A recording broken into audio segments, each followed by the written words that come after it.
Hello friends, welcome back to my channel. Welcome back to another weekly energy reading. So this specific reading is, I'm drawing it and reading it, but what you're going to see is just a picture of the resulting cards so that we can talk through them. Today I'm going to be using the Wild Unknown Archetypes deck and the Rider-Waite Tarot, and for guidance I'm going to use the Earth Warriors Oracle by Alana Fairchild. So let's go ahead and jump into it. Just going to shuffle the archetype cards and let's see what Spirit has, what messages Spirit has for us. Lately I'm not really liking, not so much liking, but putting a time on these gets, it just depends on the reading. So this could be the energy that we're going into and I'm just sensing into that. And this could be something that happens over the next coming months. So just keep that in mind. Could also happen a year from now, to be honest. But let's go ahead and move forward.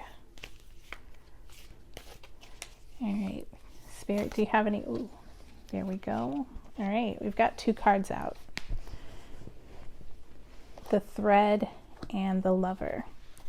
Now at the bottom of the deck, I'm not sure if I'm going to use it, but we've got the card Gnosis. So I want to go ahead and read these two cards. Yeah, the thread came out first. So let's read the thread. Well, actually, let me do a quick intuitive feel into this.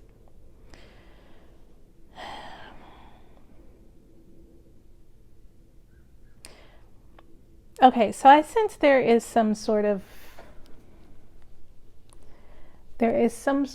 a finding your way back, but it's this weird energy. It's not so much that you're finding your way back to someone, it's you're finding your way back to your original source of inspiration, your original basically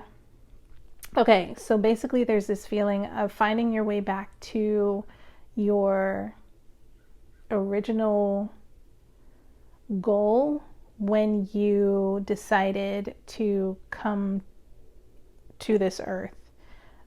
Basically when you were like, it's interesting, when you were writing up your I want to say soul contract, but it's something different. When you were putting the chart of you together before you came into this lifetime, this is the original plan. Right? So it's almost like you're getting back onto the path, back onto alignment, back into alignment with the original plan. So it's not so much going back. It's basically you're like, okay, I've gotten off track here a little bit. I'm going to move back toward this original source. So it's like going to the library even, to look up, okay, what was the original plan here? What was the blueprint? What was the idea here? It's interesting. And then the Lover. I see this, and it's interesting. I see this Lover card as this is a singular lover. It's not lovers, it's lover. And so this is a way of being. You are reconnecting to your original source, your original plan, and there's a transformation happening here. And this thread card, you're in the darkness here. You're in the darkness. This is the unknown. This is you moving through, holding on to a thread. Hold on. Okay, sorry about that. My heat kicked on and I did not want it to be a distraction in the audio.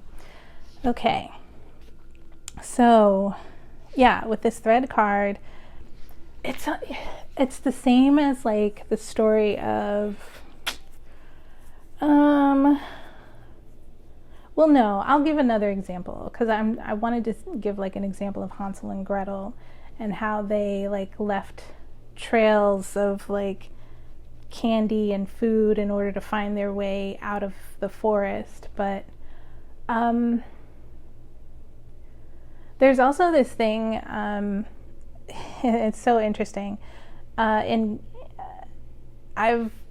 done a little bit of caving, wild caving in my time in my time doing a whole bunch of outdoor activities.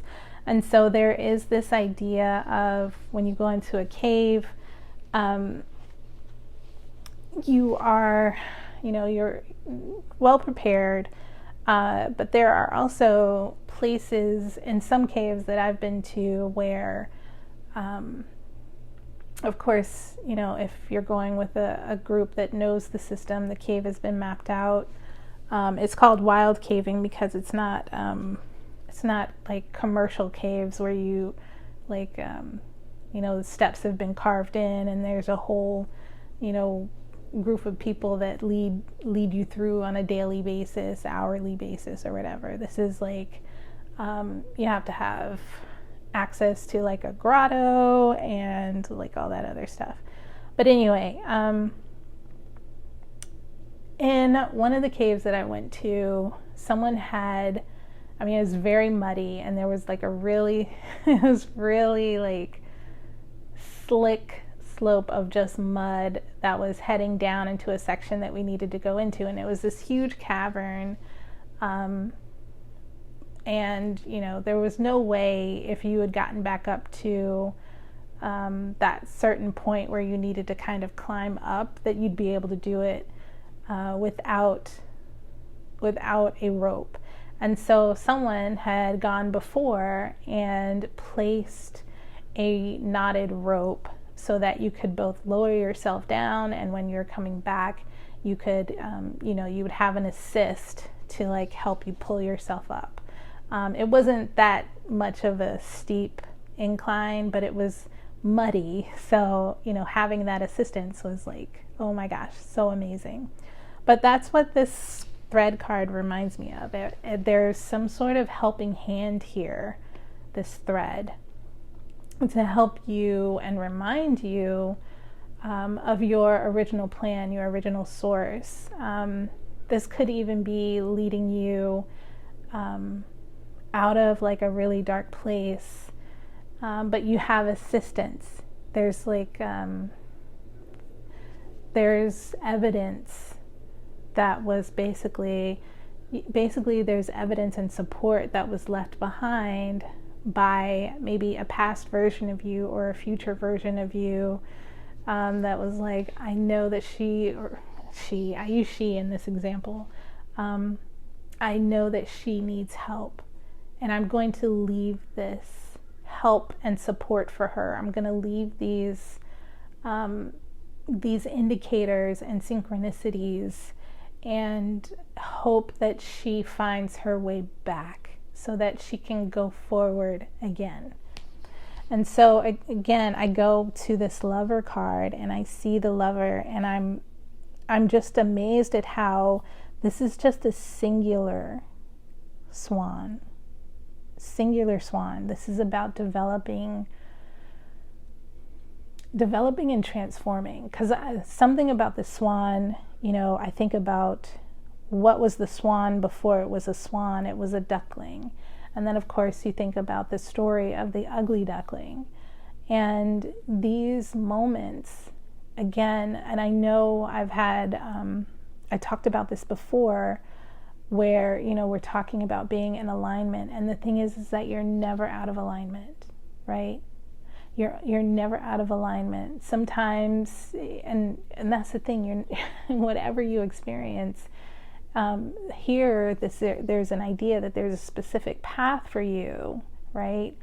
But you can always pull yourself out of darkness, out of spaces that are, unknown space. You can always go back to the original plan. You can always go back to the center of the self, to where it all started, and become that transformed again. There's so much Phoenix energy in this. It's very powerful. At the bottom of the deck there is the Gnosis card, and to me the idea of Gnosis is about kind of like a continual understanding of things.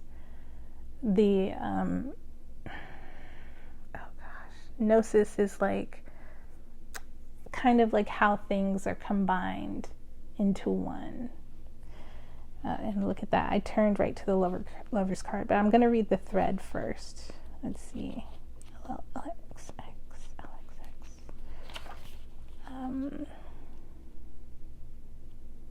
Okay.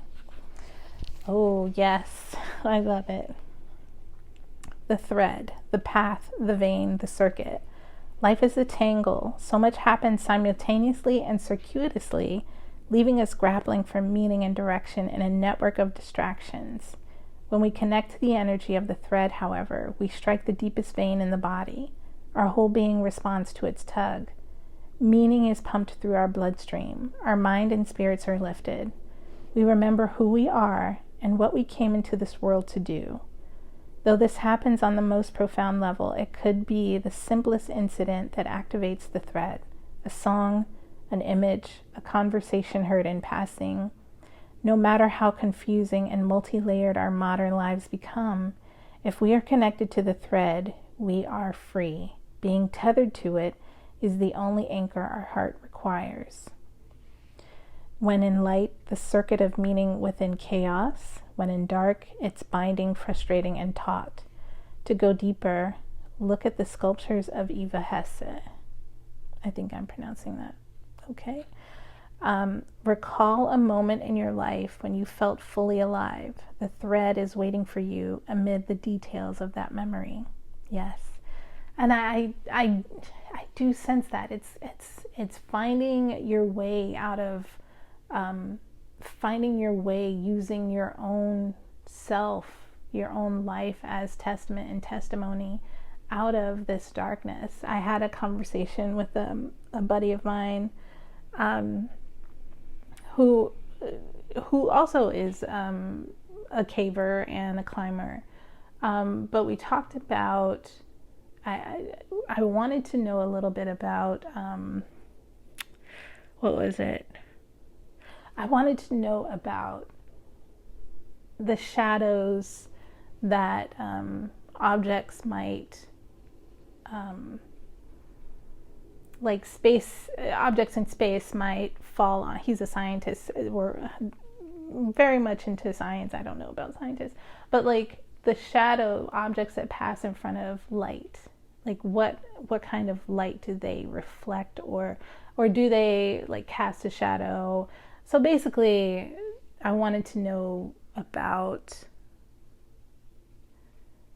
how a shadow is cast and how far a light, and what kind of, how does, do we always see things,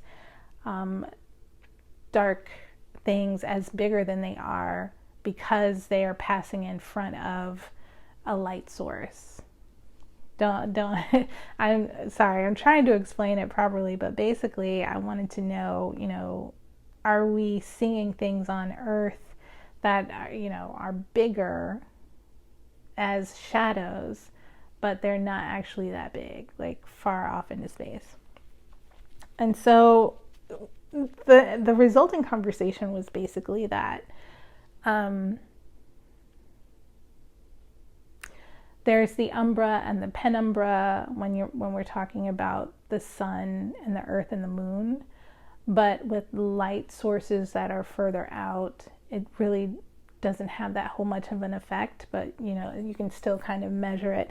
But either way, there was this lead into understanding ourselves as planetary beings, and whether we are whether we are shining the light or an object is passing between us and something else. Is it casting, are we casting shadows? Are we casting light? Anyway, I lost my train of thought. But it was really a really good understanding and relating and thinking about ourselves as we're simultaneously these beings of the universe. We're no different. As human beings, we're no different than the planet. We're no different than, a star millions of light years away. We're made up of the same things that the universe is made up of, because how could we not be, right? Okay, let's read the Lover card. Where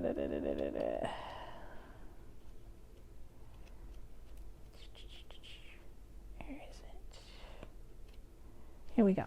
Okay, the Lover. The heart, the beloved, the devoted. Pulsing through the heart of the Lover is gratitude. The Lover appreciates and experiences the world through the senses, reveling in beauty, song, art, music, scents, and sensuality.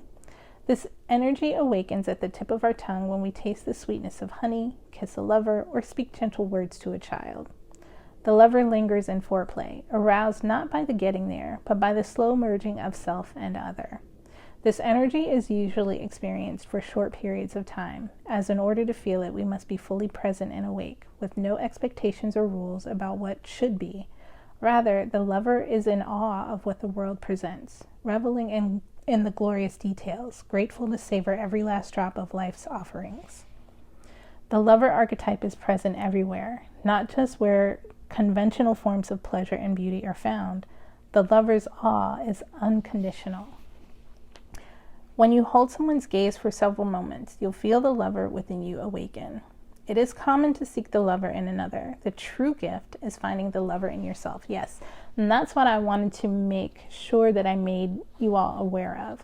This says the Lover.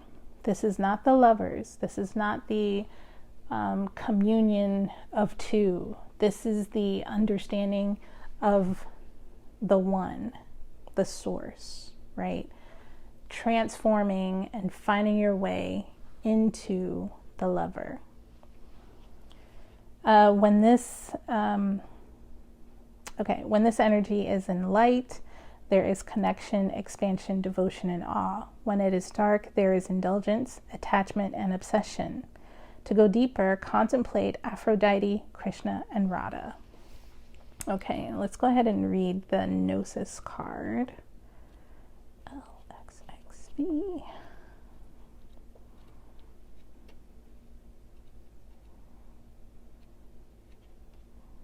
Gnosis. Okay. Innermost knowing, mystic truths. True knowledge is not found in facts and figures, in scholarly books on library shelves. Rather, Gnosis points to the deep and timeless archetypal wisdom that rises from the felt experience of having touched the unknown with every one of the senses. This is finding your way back to the source, to the Lover in the self that touches the universe, that touches mystic truth. This I sense is you finding the Lover in your connection to spirit, in your connection to whatever faith you practice. This is you finding that connection. Those who are drawn to Gnosis find themselves in esoteric studies, likely involving mysticism, alchemy, healing, or perhaps science. Actually, it's so interesting because I just finished up an astrology workshop where we talked about the North and the South nodes in the chart.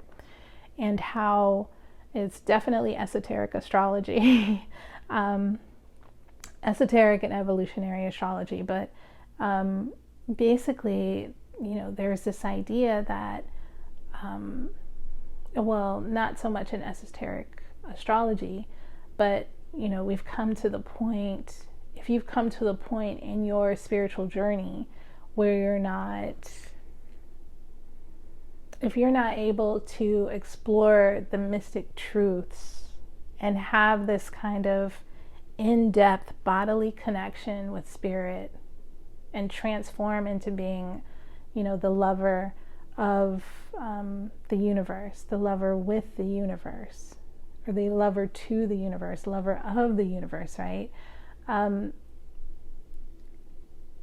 a new path, find a new thread, you know, find your way back to this loving understanding and connection to your mystic truth. Okay, back to the read. Knowing is their calling, not knowing is their job description. No matter how far the alchemists take their studies, they come to the ultimate conclusion that facts slip toward mystery, and soon the mystery results in facts. This card signifies a knowing that is life-changing. Once you experience it, you are forever changed and become a guardian of gnosis. The eternal mystery is calling you. Study your passion in the deepest way available to you. Oh my gosh. And it's just, this is so amazing. This is so amazing. I just love it. So I'm gonna continue reading though. So when this energy is in its light, you are contemplating the mystery and the unanswerable questions. But when it's dark, you're over-intellectualizing and literalizing and asking others. So if you find yourself looking for help, you know, not so much looking for help, but like if you're not trusting how the universe shows up in yourself, if you're not doing the inner journey, honestly, it's basically like a spiritual bypassing. It's like trying to Google for solutions. And I think a lot of times people like me get into astrology, we get into tarot, and we're looking for solutions, we're looking for answers, when really it's more of all of these cards, all that they are doing is bringing forward questions within ourselves that we are scared to answer on our own. So when the question is thrown back to you, it's like, that's not the answer I wanted. You are the answer. You are the knower. You are the experience. You are the experience of the universe understanding itself. Finding your way back to be a lover of this truth is what is going to renew you. Okay, so I'm sorry, I'm still going. So let's see. When this energy, so to go deeper, Bruce, take a look at Bruce Naumann's The True Artist Helps the World by Revealing Mystic Truths. So this is a multimedia work. You actually can Google this. And it's just interesting how it just goes in a circle. Yeah. Okay. Those who say they know, don't. Those who say they don't know, know. This card relates to the riddle and the shapeshifter. All concern themselves with revealing mystic truths. Yes. There's a mystic truth here that's coming forward for you. Okay, let's go ahead and get into the tarot here. I'll go ahead and shuffle really quickly. Excuse me.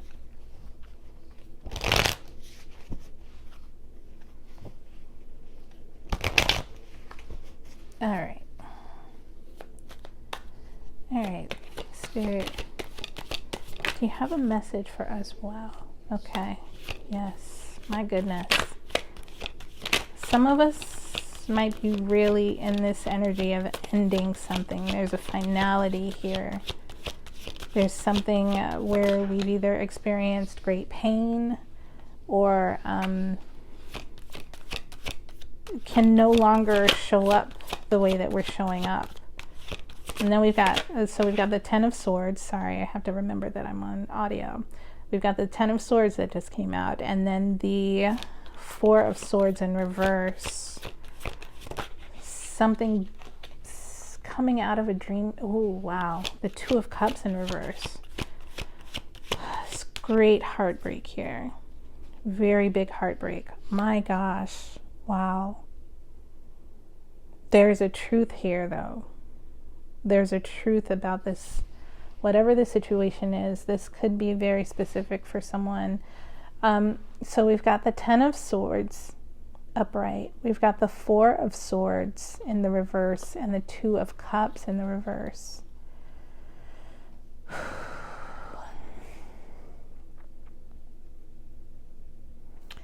On the bottom of the deck is the Ten of Cups upright. There seems to be there's an upset here, but there's an upset in regards to a truth. Something is completely, oh my gosh. And someone pointed out this Ten of Swords card as being the Hierophant who has been taken off of the same person in the Ten of Swords in the Rider-Waite deck is thought to be, because of the way that he's holding his fingers, this is the same person who is in the Hierophant card. This is the Hierophant. So this could be a divorce. A divorce. It's so weird. This is very specific. So if this is not your reading, please don't make it apply. But this is divorce. This is something being cut off. This is something. This is the last hurtful word, the last idea, the last logical conclusion, right? Because there could be no other finality. My goodness. So if we're looking at that card, we're looking at the Ten of Swords, and we move into the Four of Swords. This is coming out of, there is this idea basically of having to come out of a space of, it's almost like coming out of a space of death. Coming out of a space of death, but at the same time, while you're removing yourself from this space of death, there is the ending of a soulmate situation. So it's two things happening at once, which is something that I did pick up. The death of the Hierophant, which, till death do us part, right? And then this Four of Swords in reverse, because I always see the Four of Swords in upright as someone who is gone to sleep, someone who is like resting and being away from a whole bunch of thoughts and a whole bunch of words. But this is almost like someone coming out of a fog, coming out of a state of being with their own understanding and their own truth. But whether or not that truth is, whether or not they come out of it, okay, it's like, okay, sorry.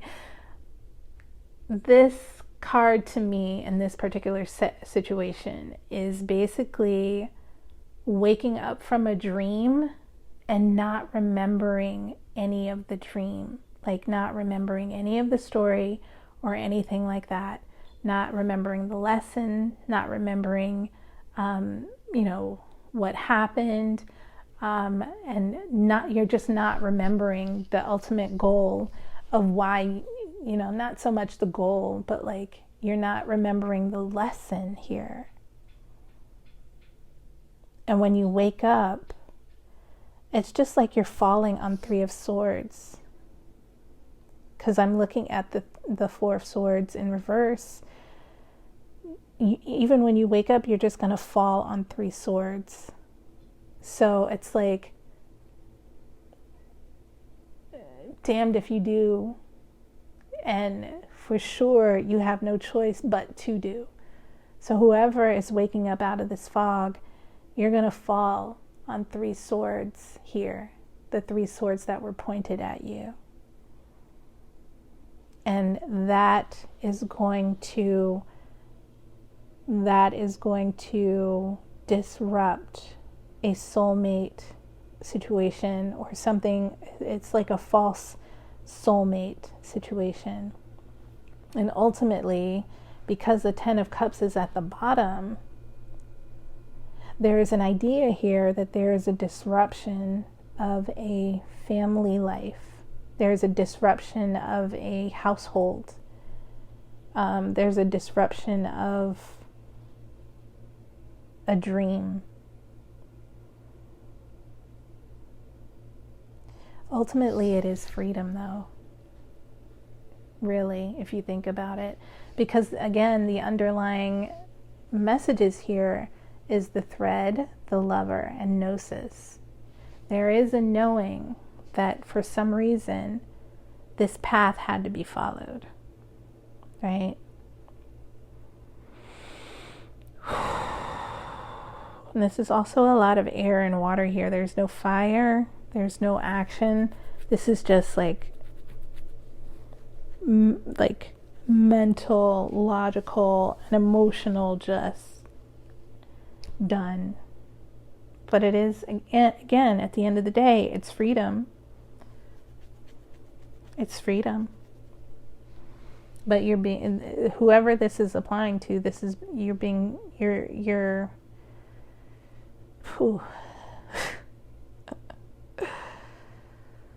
someone's status is being broken down, and in the realization of that coming to light, coming out of the darkness and into the light, there's Three of Swords energy here. Someone is going to experience a loss of confidence, a loss of heart, and a loss, this could even be a mental breakdown. I hate to say it, but that's what it is. Okay, so we're at 33 minutes. I'm going to go ahead and pull an Earth Warriors Oracle card. I was just called to use this deck when I went to do this reading, but this is so, wow. This could be specific. This could be just maybe take one reading over the other.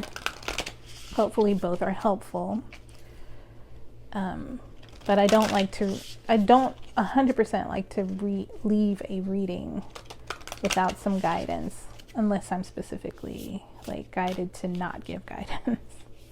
Okay, so Spirit, can we get some sort of guidance for this reading?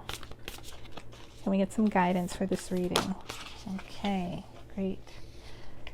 All right, we've got Ischel. Card number 13, Medicine of the Rainbow Jaguar. Interesting. Card number 13. I always see 13 as divine feminine. Okay, Medicine of the Rainbow Jaguar. Ischel protects you now as you transition from one life phase to the next.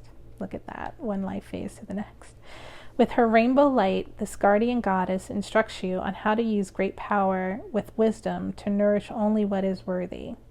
Using jaguar medicine with perfect timing, she confronts that which is unworthy of her devotion.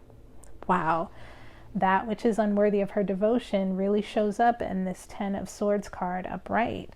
We're seeing essentially the Hierophant being pulled off of the altar, or at least off of the whatever it is that popes and holy men sit on, and yeah, being pulled down and basically put to death with logic and ideas. Using jaguar medicine with perfect timing, she confronts that which is unworthy of her devotion. So someone here is understanding this Hierophant is unworthy of devotion, right? Eradicating destructive forces. The Hierophant, this relationship, because the Hierophant stands for relationships, there is some sort of unworthiness here. So taking the power to eradicate destructive forces and creating space for healing, relief, and rebirth. And that's what I see with this Four of Swords in the reverse. Someone is coming out of their fog, but they're having to confront and heal. And those things require a space. Her presence is the wild power of the jaguar, the renewal promise of the rainbow, and divine feminine creativity. All darkness shall be overcome. In a reading, you are going through a transition. Cultivate hope. Yes, there's a lot of transition energy here. Cultivate hope and stay true to your intentions. Let nothing divert you from your true path. If you have a project, vision, or lifestyle that you are seeking to bring into the world, Ixchel's spiritual power is guiding and guarding you for a healthy birth. She also brings a message that there are times when fierceness is necessary. At this time, it is important for you to cut off negative sources completely. Yes, there's a lot of cutting off of negative sources, and it looks like this Two of Cups in reverse is also a negative source, right? Do not allow yourself to be used or exploited. This is not a time to indulge someone else's ego or go against your inner knowing to give someone the benefit of the doubt. Trust your instincts and break immediately from what isn't right for you. This will bring you new opportunities and situations that are worthy of your passionate devotion. Listen up. Listen to what's being said. So if this really is a relationship that is coming forward for you, it's no longer time to be, what's the word they use? Simping. I don't even know if that's appropriate in this in this space, but there's no longer a time to forego your own spiritual knowing for someone else's bullshit and nonsense. Okay, the spiritual guidance. Ixchel is a Mayan goddess of midwifery, medicine, water, fertility, the jaguar, and the moon. The stones of jade and turquoise were precious to the Maya and are at home in an altar offering to Ixchel. In Mayan hieroglyphics, she appears as Chakchel, or Big Rainbow. And I apologize if I'm pronouncing her name incorrectly. I will look it up and correct myself. But for now, I feel like it's pronounced Ixchel. Okay, the Mayan Rainbow Lady is a cosmic mother of the rainbow light, responsible for sending rain to nourish the crops, ensuring fertility and life. She overturns her divine womb and allows sacred life-giving rain to fall into the soul, promoting growth. The rainbow light of Ixchel is an oracle of renewal. This is your sign that all is in accord with life. New beginnings shall stem from the past. There is power to create, and that which is beautiful, necessary, and healing shall flow to you and through you in the world. It's so interesting. I'm seeing now, I'm looking again as I'm reading this card, and at the bottom of the deck, yes, we have the Ten of Cups upright, but I feel as if you letting go of the situation, letting go of this nonsense, letting go of this bullshit, whoever this person or situation is really you finding your fulfillment. And it's almost like, even in this Ten of Cups, it's almost like these people are like dancing and waiting, like, please turn the cups over so that it will rain and we'll have more abundance and we'll have more fertility and please turn the cups over. Please turn the cups over. It's so interesting. I don't know why I got that, but that's where I am. Anyway, okay. The rainbow light of Ixchel is an oracle of renewal. This is your sign that all is in accord with life. Okay, new beginnings shall stem from the past. There is power to create, and that which is beautiful, necessary, and healing shall flow to you and through you into the world. Ixchel holds jaguar medicine. Jaguar thrives in many environments, being able to climb, run, and swim. On a spiritual level, it is said to hold power throughout all dimensions because of its mastery of height, distance, and water. Jaguar's medicine brings the ability to move in darkness without fear, to see clearly through chaos, to evade, and to destroy. Jaguar is fierce, decisive, powerful, and irreversible.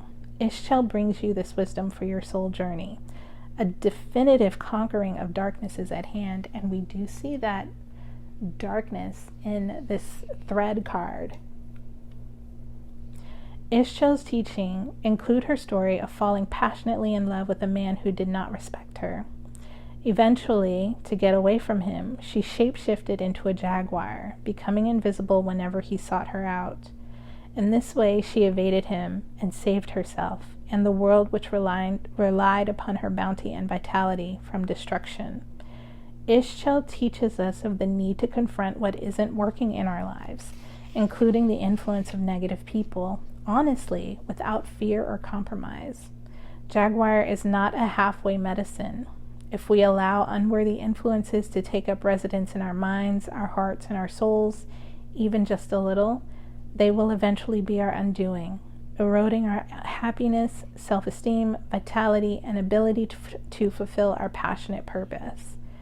Ixchel brings Jaguar to remind us that exploitation, abuse, and disrespect are unacceptable and must be dealt with effectively according to correct timing and with absolute certainty in our hearts.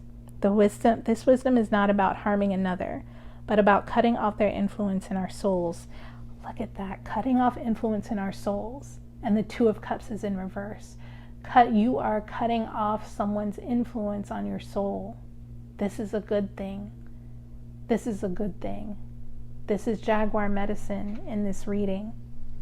You're understanding, I've got to go through this. I've got to cut this person off, and I've got to come out of this fog and face what is actually happening, because I can no longer allow it to happen any longer. And it's being driven by the underlying spiritual archetypal path is pulling yourself out of darkness to find love for yourself again, because the universe wants you to love yourself. And whatever is happening here is not a loving situation. Okay. Jaguar medicine is a great power that can be used for good or ill. The purity of heart and mind becomes increasingly important as spiritual power grows. Make yourself unavailable to negativity, gossip, and ill will. Seek out the honest and the constructive. Share your energy and devotion judiciously with that which serves your true values. Healing process. Find a place to relax. Feel or imagine that there is a rainbow starting at your left side, arcing over your head and landing on your right side. Look at that in the thread card. Look at that in the thread card. You've got a rainbow at the very top there. Oh my gosh, Spirit, thank you so much for this reading. This is so healing for me too. The right side then arcs underneath you and joins back up with the start of the rainbow on your left. You now have an oval rainbow shape around you. Say aloud, the rainbow light brings me healing, blessing, and spiritual grace now, according to unconditional divine love. The Divine Mother brings me all that I need with such generosity and wisdom. Rest in this rainbow light, allowing it to bring you healing. All you need to do is relax for as long as feels right. When you are ready, say aloud, Jaguar medicine honors my soul and divine love now. Allow yourself to feel, imagine, or visualize a jaguar emerging from the depths of your soul. The muscular, lean body pulsates with power even in rest. This potency bristles just beneath your skin, and a layer of fur rests above your skin. Your head is sturdy and broad. Your jaw, which you can open wide, is powerful, and your tongue is loose and long. You use your senses to see without seeing. You are aware of the space all around you in all directions, missing nothing. Now, let yourself feel more vital and alive. Your teeth are fangs. Your fingernails and toenails are sharp claws extending. On your next exhalation, bare your fangs. Do not direct this energy toward a person, but rather toward an energy of negativity. Use your claws to swipe through what is no longer needed. Jaguar doesn't need a lot of movement to be effective. One shearing swipe is enough. The medicine has provided its remedy. Rest as your jaguar form fades. Your human soul emerges cleansed and renewed. Bring your attention back to the rainbow light that surrounds you. Allow it to concentrate gently into the depths of your soul. Rest for as long as you need. You have completed your healing process. Okay, friends, that is your weekly reading. I hope you enjoyed it, and I look forward to doing a few more readings as we go throughout the week. Thank you so much. Bye.